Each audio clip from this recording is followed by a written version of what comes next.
Hey there, Biotic World community. Welcome back.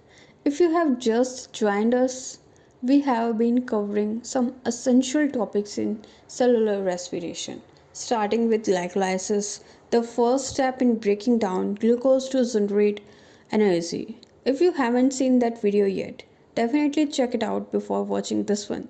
Today we are continuing this journey by dividing into what happens next after glycolysis. We are talking about the citric acid cycle, also known as the Krebs cycle. Let's get to it. So we know that glycolysis takes place in the cytoplasm of the cell and breaks down glucose into two molecules of pyruvate, generating a small amount of ATP and NADH. But after glycolysis, pyruvate still needs to be processed further to produce more energy for the cell. That's where the citric acid cycle comes in, and it takes place in the mitochondria, the powerhouse of the cell. The citric acid cycle takes place in the matrix of the mitochondria. So, after glycolysis, pyruvate travels into the mitochondria where it undergoes a process called pyruvate decarboxylation. This step is important because it prepares pyruvate for the citric acid cycle. First, pyruvate is converted into a 2 carbon molecule called acetyl-CoA. This is catalyzed by the enzyme pyruvate dehydrogenase, which removes a carbon atom from pyruvate in the form of CO2, releasing NADH in this process. So, for each glucose molecule that went through glycolysis, we are going to get 2 molecules of acetyl-CoA entering the citric acid cycle. Now that we have got acetyl-CoA, it's time for the cycle to begin. Acetyl-CoA combines with a 4 carbon molecule called oxaloacetate, creating a 6 carbon molecule called citrate. This is where the cycle gets its name. Step 1. Acetyl-CoA and oxaloacetate combine to form citrate. This step is catalyzed by the enzyme citrate synthase. Now, citrate undergoes a series of reactions starting with an isomerization where citrate is converted into isocitrate by the enzyme aconitase. This rearrangement is necessary for the next steps of the cycle. Step 2. Oxidation of the isocitrate.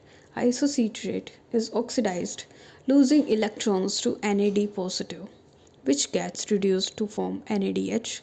At the same time, isocitrate loses a carbon atom in the form of CO2, creating a 5 carbon molecule called alpha ketoglutarate. This step is catalyzed by isocitrate dehydrogenase. Step 3. Now we have alpha ketoglutarate, which undergoes another decarboxylation reaction. Alpha ketoglutarate is oxidized and loses another carbon adds CO2, reducing another molecule of NAD positive to form NADH. This produces a 4 carbon molecule called succinyl CoA, and this step generates 1 ATP through substrate level phosphorylation. The enzyme alpha ketoglutarate dehydrogenase catalyzes this step. Step 4. The succinyl CoA molecule is then converted into succinate. This reaction generates GTP, which is equivalent to ATP, and is catalyzed by the enzyme succinyl CoA synthetase.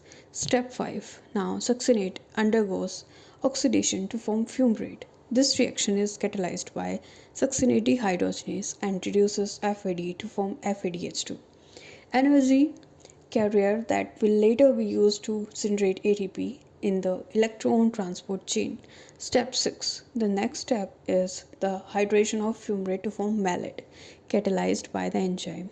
Finally, in the step 7, malate is oxidized to form oxaloacetate again with the help of enzyme malate dehydrogenase. This step also generates another molecule of NADH.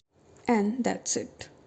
The cycle regenerates oxaloacetate, which can combine with another molecule of acetyl-CoA to start the cycle again. So, for each molecule of glucose that enters glycolysis, 2 turns of citric acid cycle occurs. Since each glucose molecule gives us 2 pyruvate molecules, and each pyruvate generates 1 acetyl-CoA.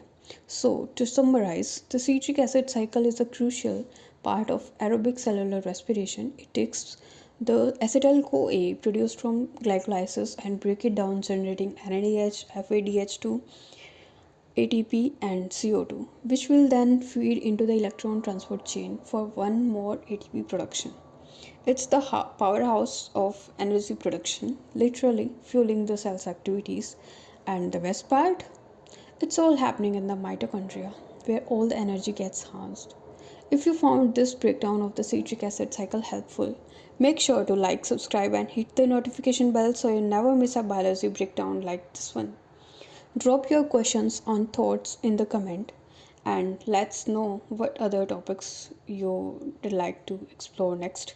Stay curious, stay inspired, and keep exploring the biotic world. See you in the next video.